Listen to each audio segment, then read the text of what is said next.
It's a great honor to be here. I'm so grateful that I was invited to give this talk. The Arboretum, which is only 15 minutes from home, is important. When I started doing research on my book in 2009, I started living the life of the cloistered agoraphobe, going out only to pick up materials that the library here had ordered for me. And so thank the Arboretum as well. This first slide is sort of historical. 2014 was the centenary of the passenger pigeon's extinction. And as I started doing research, I learned that other people were thinking about the anniversary as well. And that came to be known as Project Passenger Pigeon, the goal of which was to tell people the story about the bird and then underline the messages in that story that are still relevant. So there was my book and movie, and over 200 museums, universities, and other institutions offered programming or exhibits. And I'm thrilled that here in 2015, the story is a strong one, and people retain their interest in it. I want to start by reading a quote from Simon Pokagon, the last of the great Potawatomi chiefs. "It was proverbial with our father that if the Great Spirit in his wisdom could have created a more elegant bird in plumage, form, and movement, he never did. When a young man, I've stood for hours admiring the movements of these birds. I've seen them move in one unbroken column for hours across the sky, like some great river ever varying in hue. And as the mighty stream, sweeping on at 60 miles an hour, reached some deep valley, it would pour its living mass headlong down hundreds of feet, sounding as though a whirlwind was abroad in the land. I have stood by the grandest waterfall of America and regarded the descending torrents in wonder and astonishment. Yet never have my astonishment, wonder, and admiration been so stirred as when I've witnessed these birds drop from their course like meteors from heaven." Passenger pigeons crisscross the landscape in search of food. They were here today, gone tomorrow. They were birds of passage, and that's, of course, how they received their common name. Passenger pigeons were not messenger pigeons. They were not carrier pigeons. There are about 300 living species of pigeons, all one very different from another. And passenger pigeons, although they look a lot like mourning doves, in my book I said they look like mourning doves on steroids. So they're a little bigger, more colorful. Modern genetic research has shown that they are, in fact, most closely related to an unpronounceable New World genus that includes, as its most widespread member, the bandtailed. Bandtailed pigeons live from western Canada down to western Mexico.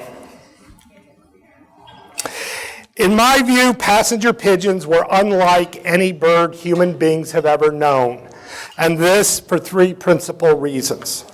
First, they had a huge population, probably in the billions, but certainly the most abundant bird in North America and probably the world. Second, that population was neither evenly distributed across the landscape, nor was it in any way cryptic. They often formed gigantic aggregations that are difficult to imagine today. And as a segue to point 3, I want to take you to Fort Mississauga, Ontario. It was May of 1860 when Major Ross King of the British Army saw a flight of these birds that lasted 14 hours of one day and a portion of 2 others. King never assigned a number to the birds that he saw, but he described them in such detail that modern scholars have calculated he very likely saw anywhere from 2 billion to 3.7 billion passenger pigeons. And that range depends on how fast you think the birds were flying. If they were flying 60 miles an hour, it was the 3.7 billion figure, okay? That's 1860. The last wild bird, for which there's no doubt, was killed was in 1902, and the last of the species perished on September 1st, 1914. So I would suggest that the depletion of such abundance, at least with respect to vertebrates, is also unique. Passenger pigeons fed on 42 genera of plants, plus numerous insects. But at least during the breeding season, they overwhelmingly preferred acorns and beechnuts. Every big nesting, with one exception, occurred within easy access of one of those two food sources. There's one outlier from James Bay in Canada, well north of Oaklands, that the birds apparently got by eating something else. This might also be a good place to point out that the passenger pigeon's ecology was never studied in life. So there is lots of interesting conjecture as to the impacts they had on the world around them, and if you'd like afterwards, I'm more than happy to discuss some of them. They are quite interesting, but they are conjecture. Passenger pigeons range from the Atlantic to the Great Plains, from the southern shores of James Bay to the Gulf states. Most of the big nestings, and there were nesting records throughout that whole territory, but most of the big nestings occurred in a swath across New England and the Great Lakes, south through Ohio to Kentucky. Now, the other thing that this map shows is that you did not have to travel to remote places to see the spectacle of the passenger pigeon. They darkened the skies over the major cities of Canada and the United States within range of the bird. And so it was in April of 1854 in Columbus, Ohio. People were working, people were running errands, and they began to hear this humming. And they looked into the southern sky and they saw scattered clouds. As time passed, it became clear that those clouds were passenger pigeons. And with more time, and the birds were overhead, they were plunged into darkness. People who had never seen this before thought the end times had arrived and fell to their knees in prayer. The beating wings were so loud you couldn't talk to each other. And the downdrafts made people cold. And when the birds passed, all the buildings were plated in white.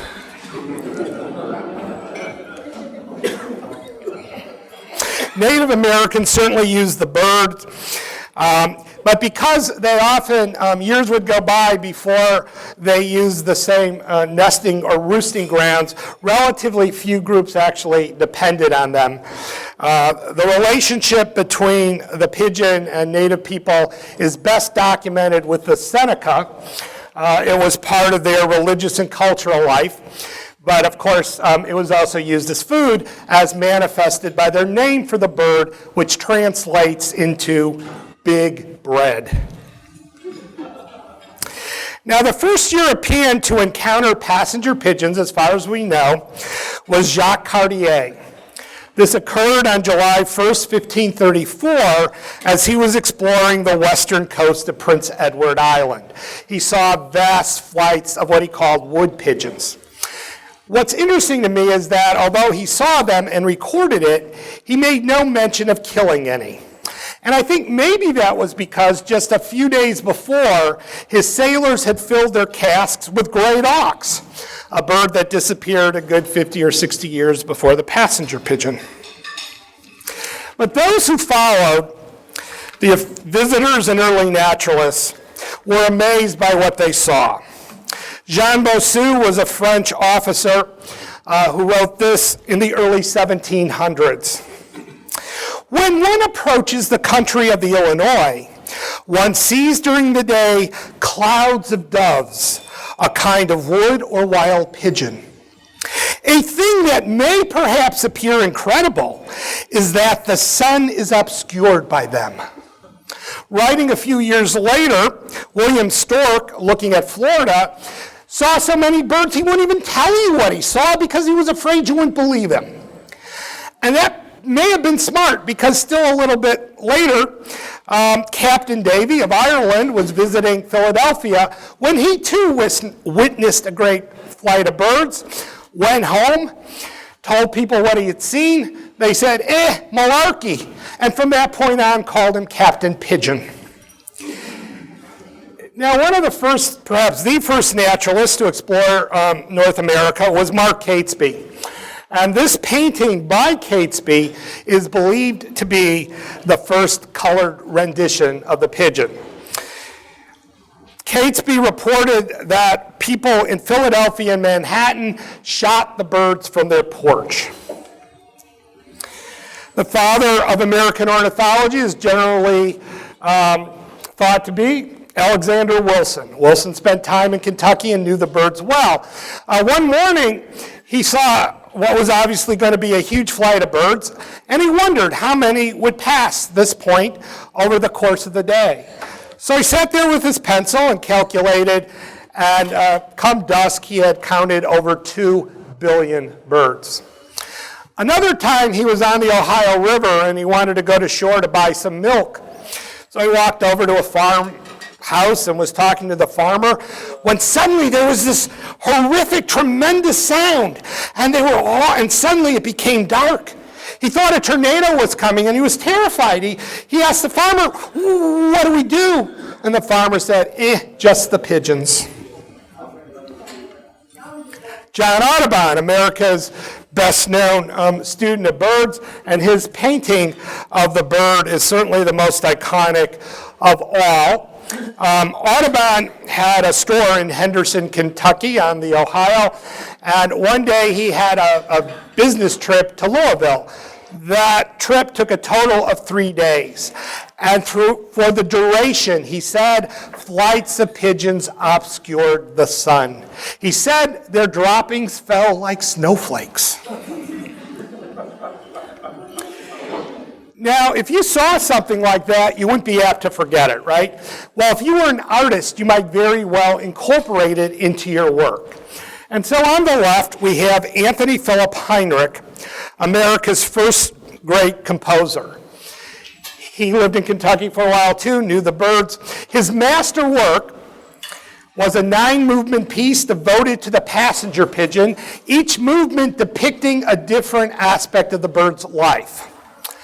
That was performed once in Prague in the 1850s, and it was the goal of Project Passenger Pigeon that it be performed in 2014.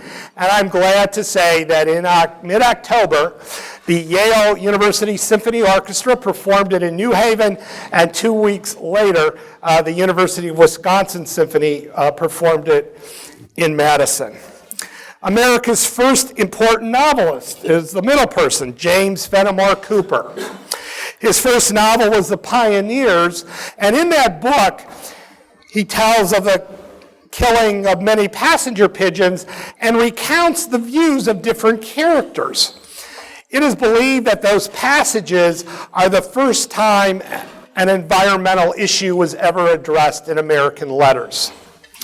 A third writer, writing decades after the others, was Jean Stratton Porter.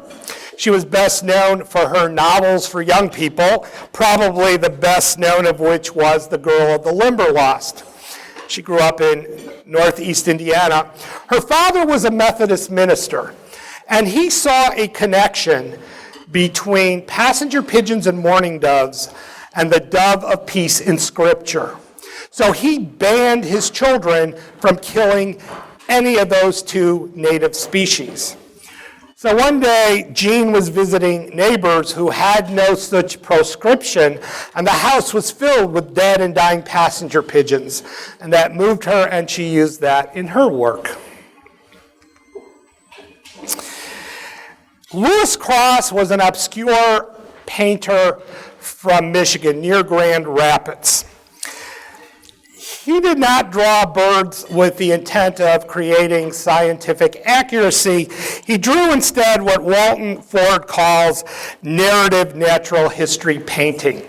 But his works, to me, capture better than any other painting I've ever seen what I imagine the spectacle of the pigeons to be. Cross said, "I might not be a very good painter, but I draw so people won't forget."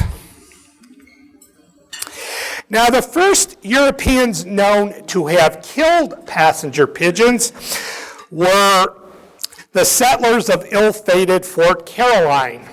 Fort Caroline was established by the French at the location where Jacksonville, Florida now stands. And during the winter of 1565, a large roost of passenger pigeons formed, and for a period of 7 or 8 weeks, the settlers shot 200 in a day.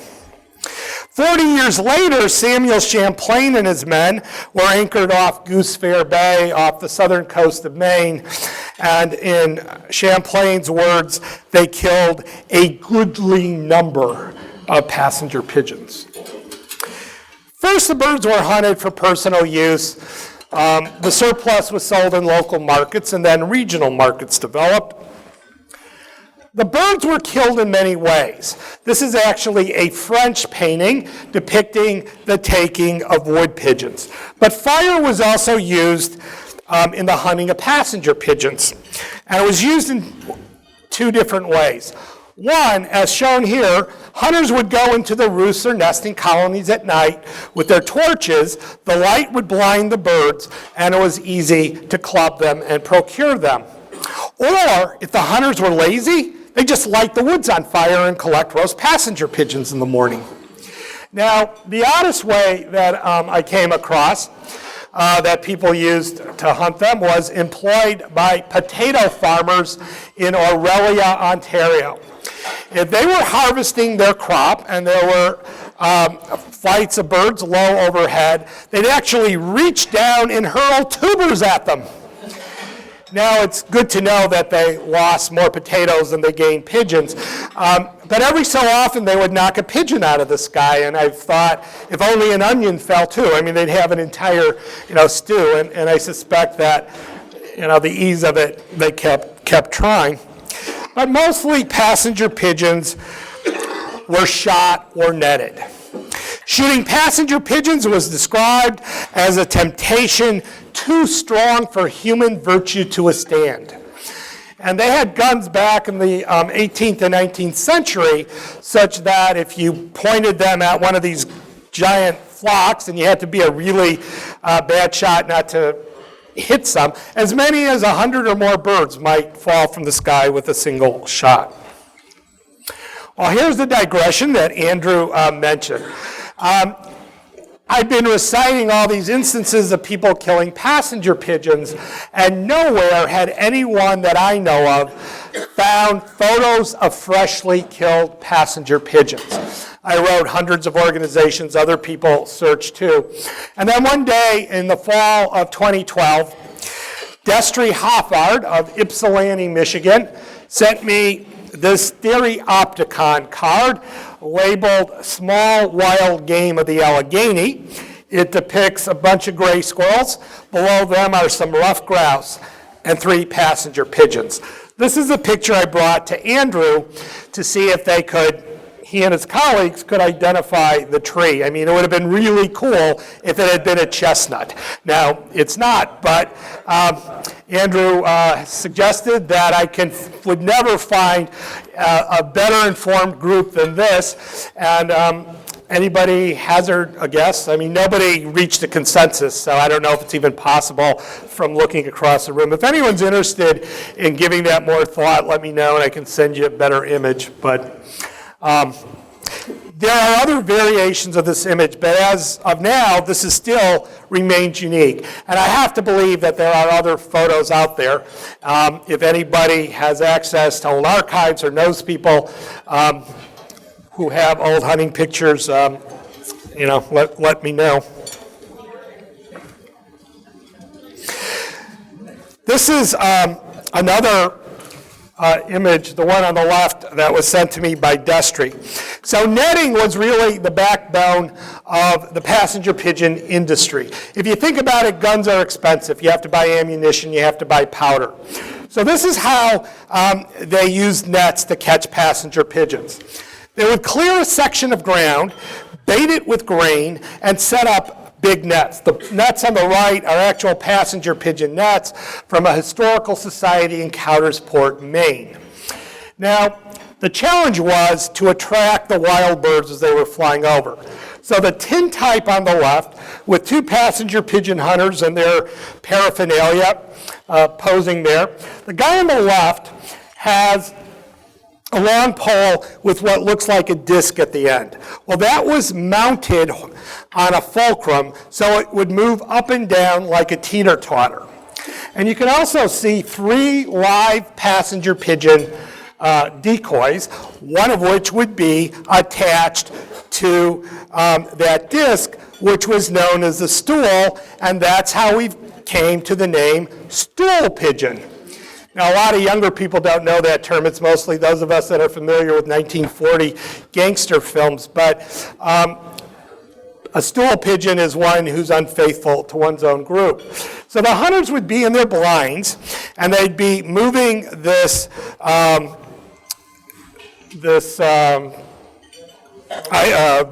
stool up and down, so it would create the impression of a peacefully feeding bird. And if all went well, the wild flocks would look down, see the grain, there's food, see this seemingly happy passenger pigeon, and they would descend. Now, to ensure that the stool pigeon didn't spook, they would frequently sew its eyelids shut.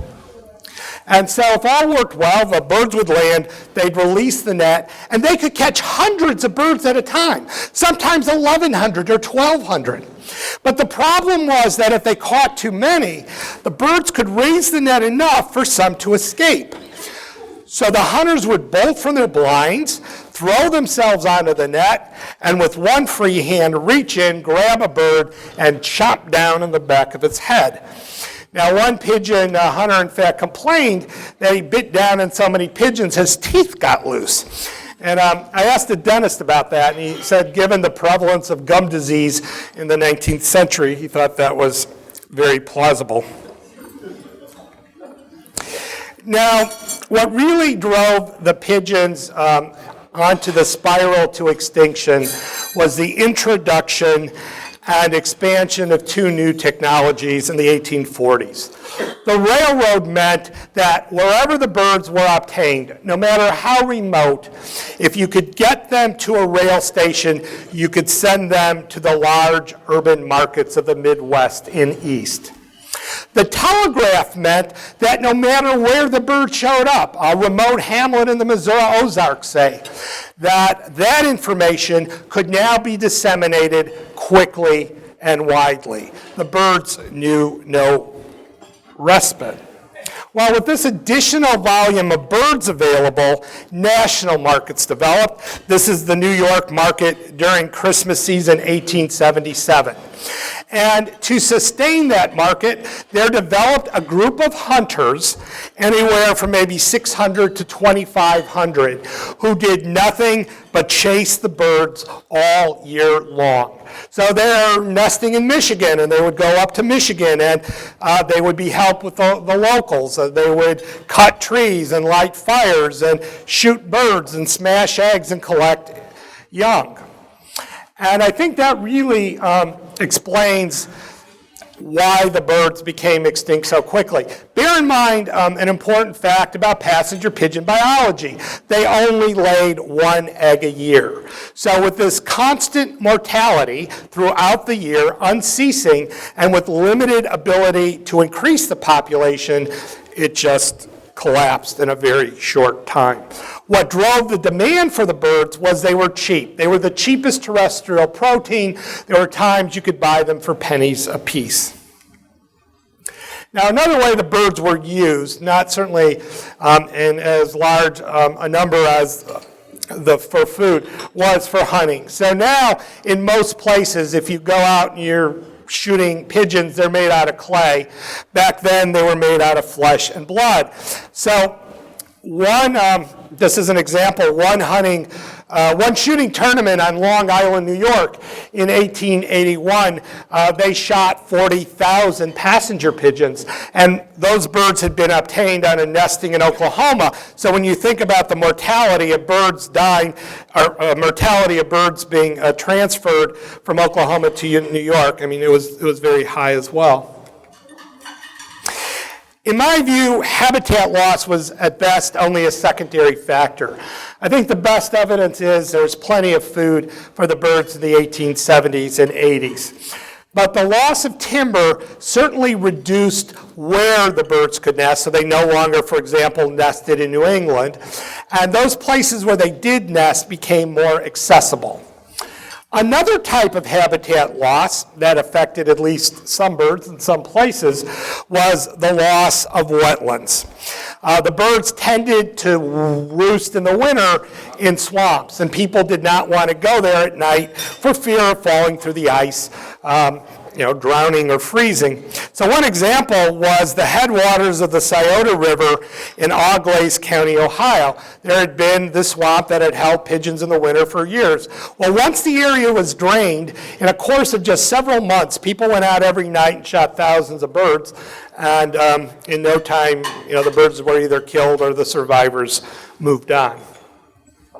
There were laws passed affecting passenger pigeons. The very first state to pass such a law was Massachusetts. Now, that law was designed to stop this grave injustice. And the grave injustice was these netters patiently sitting there for hours and hours. And when the birds come, the guys with guns jumped up and blasted away, and the netters were left without anything. So to protect the netters over the shooters, Massachusetts passed a law that would fine the shooters. The first state to pass a law that actually attempted to protect the birds was Vermont. That law prohibited the destruction of nests and eggs. Now, beginning in the 1850s, some states started passing laws to protect songbirds. Songbirds are pretty, and they have musical vocalization, and they eat insects, so everyone agreed they should be protected. Some laws even attempted to protect game birds because, we wouldn't want people not to have something to do in their spare time. But passenger pigeons kind of fell through the cracks. And an example was Ohio, which in 1857 did pass a Songbird Protection Act. Not sure what to do about passenger pigeons, they created a subcommittee of the state Senate which deliberated and rendered this verdict. The passenger pigeon is so abundant, its numbers will never be decreased. Recently, the Ohio Historical Society listed that as one of the 10 most embarrassing moments in Ohio history, along with the burning of the Cuyahoga River. Now, one state, and that was Michigan, only one state banned all killing of passenger pigeons. That's the good news. Bad news, the law was passed in 1897 when there were no passenger pigeons left to protect. Now, most people had no problem with this killing of pigeons, but a handful of people did, and I try to collect that number in my book. And there's two in particular I want to bring to your attention. There was the thespian Junius Brutus Booth, perhaps more famous for being the father of John Wilkes. But unlike his son, Junius had a deep aversion to killing. He owned land in Maryland, and this is in the early 19th century, where he did not allow even snakes to be killed. So one time, in the 1830s, he was performing in Louisville, and there had been a big flight of birds, many killed. They were being sold on every street corner, and he wanted to mount a protest. So he reached out to the noted theologian James Freeman Clark, saying that a close relative of mine was deceased. So Clark, fulfilling his ministerial duties, paid Booth a visit at Booth's hotel. They chatted a while, and then Booth said, "Would you like to meet the deceased?" And Clark sort of, well, that's kind of weird, but in an anteroom were 5 dead passenger pigeons. And what Booth wanted was to hold a funeral for them with Clark reading the eulogy. Booth would get a hearse and a cemetery plot. And Clark thought about it and thought it was a little over the top and declined the offer. Booth apparently, though, did get a hearse at somewhere in Louisville. I don't know if any of you are from Louisville. I'd still like to see if it's possible to find the cemetery where there are, these passenger pigeons buried. The person on the right was Etta Wilson. Etta's mother was the daughter of missionaries. Her father was descended from Odawa chiefs. They lived on the Lisle Peninsula of Michigan. There were 13 kids. And in the spring and fall, when the pigeons would be flying over, her father would shoot 1,000 before breakfast. He was a great shot and seemed to have an uncanny ability to know when that number was reached. 999,000, okay, everyone break.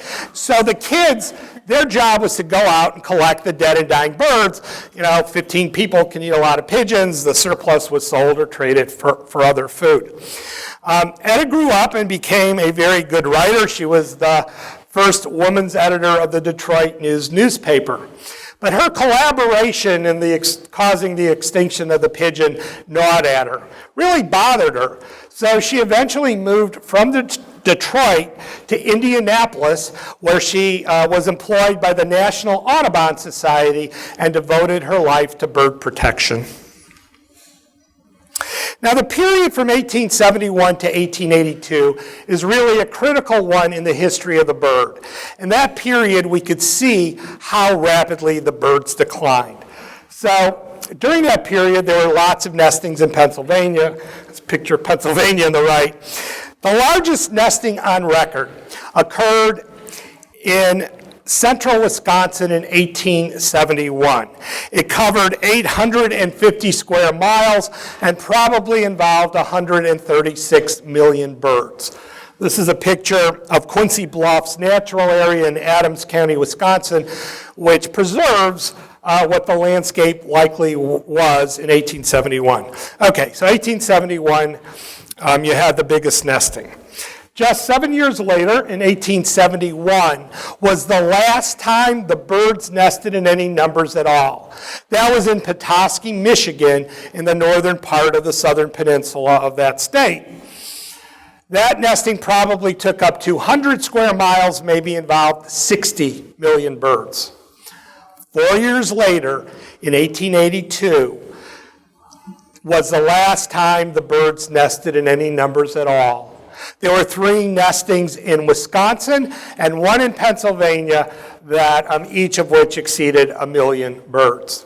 Now, the people hunting the birds certainly knew they were declining. And it seems to me they could have done one of 2 things. They could have said, ooh, I really love my job killing passenger pigeons, so let's lay off a bit, see if the numbers increase. They didn't do that. Instead, they saw the birds as an income stream, and if I don't shoot them, you will, and you're taking money that belongs to me. So if anything, the hunting became more intense. An example of that occurred in one of the Wisconsin nestings. Think about what a newly hatched bird looks like.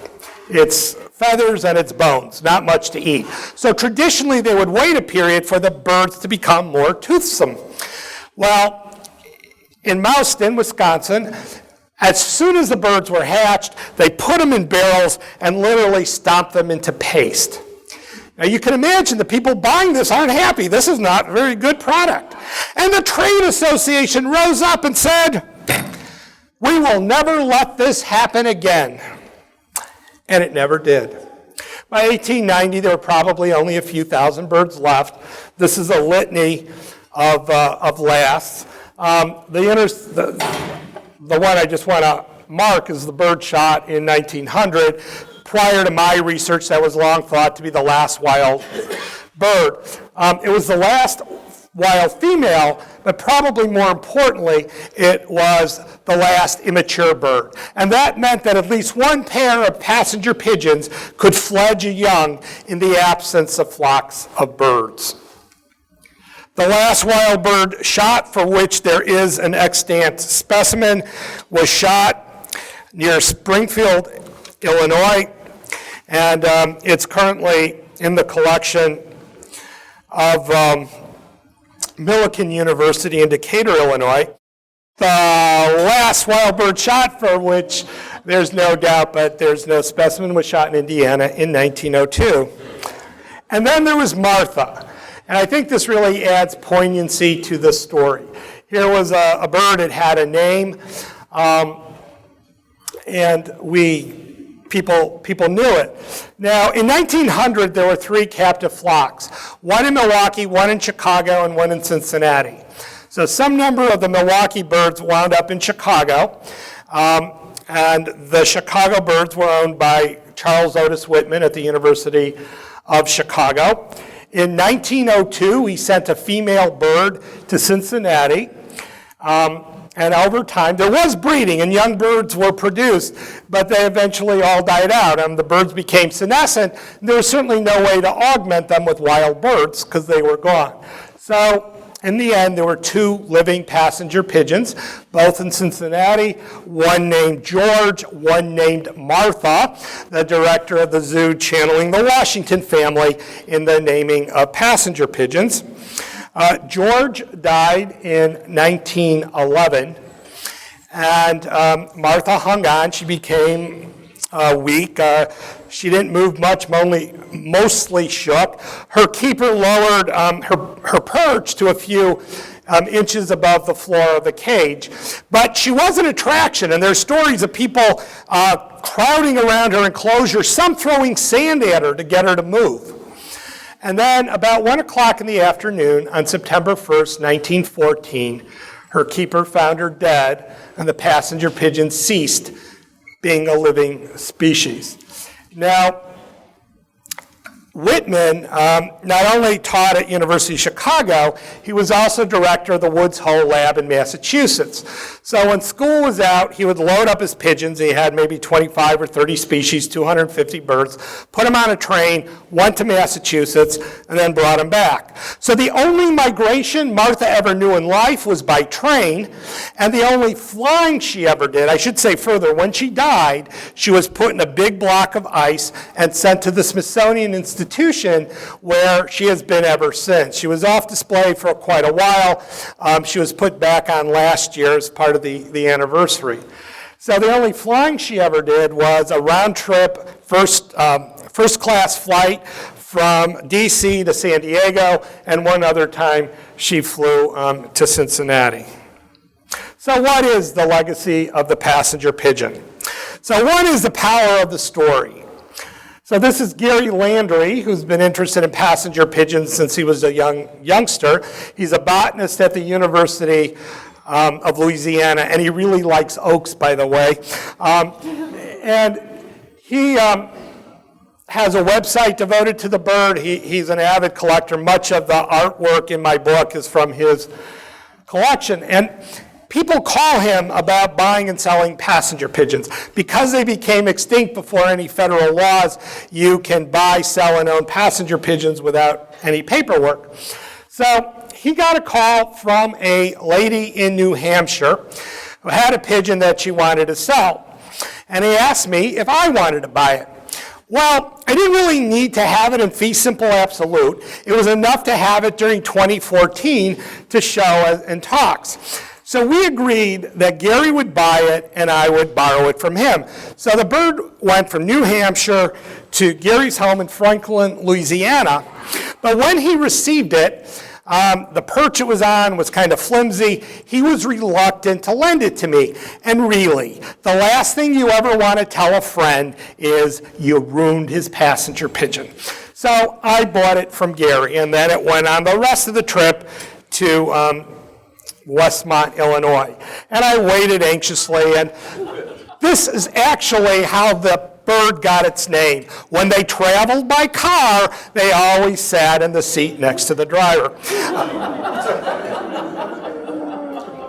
I actually was afraid to open it and just was going to go around with the box saying, ooh, isn't this wonderful? But I was convinced that wouldn't be effective teaching. Pedagogically just wasn't good. So I brought it to colleagues at the Peggy Note About Nature Museum, and Steve Sullivan on the left, he froze it for me to kill any parasites, and Alvaro Ramos designed a plexiglass viewing case, and then that went into this large carrying case.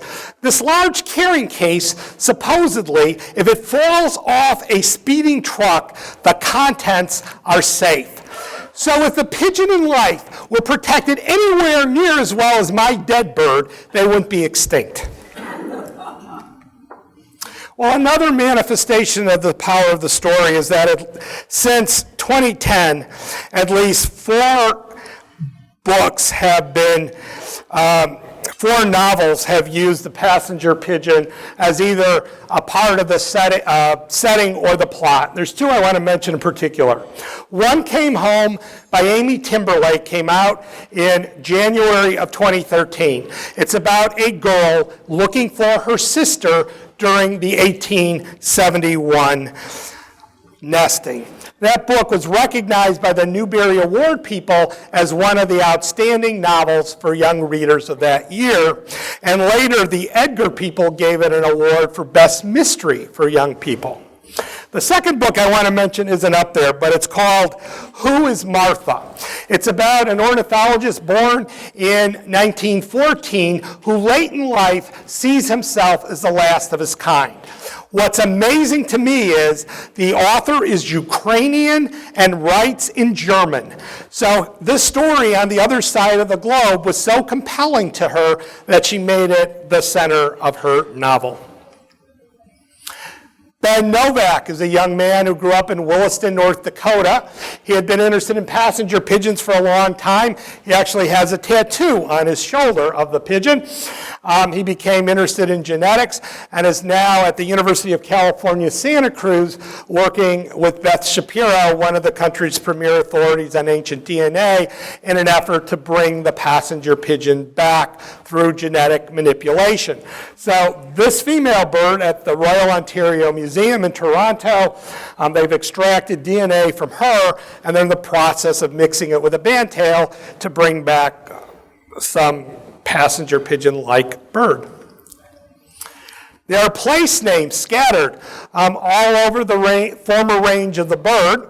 My own personal favorite is Huntingburg, Indiana, because for decades there was a roost of these birds and people came from all over to shoot them. But mostly the legacy is one of conservation. With the decimation of bison, the loss of the pigeon, the fight over the use of heron feathers for hats, all of that helped spawn the country's the United States' first great environmental movement of the late 1900s, late 19th century, early 20th century. And in the wake of that movement were 2 very important laws. One was the Lacey Act, the first time the federal government exercised jurisdiction over migratory birds. That act bans the interstate commerce of illegally obtained birds. And then in 1918, the Migratory Bird Treaty Act was passed, which ratified the treaty between Britain and the United States regarding birds that migrated from Canada to the U.S. and back. We no longer slaughter birds like we used to. But as time passed, we learned that there were other things we were doing that were ripping to shred the web of life. There was Rachel Carson's Silent Spring, a clarion call warning us about the use of pesticides. There was other kinds of pollution. There was habitat loss. All of those things helped spawn the country's second great environmental movement of the late 1960s and early 70s. There was the Clean Water Act, the Clean Air Act, and the Endangered Species Act. That was a pledge that this country made that we would not allow species to become extinct. That law is now under attack, and this audience may be a little different. because you all are scientists and are aware of what's going on, but I encourage people to let their representatives know that you support strong conservation laws. And I really want to end by saying the importance of being vigilant. If a species as abundant as the passenger pigeon can disappear in 4 decades, species much rarer can go like this. Thank you very much.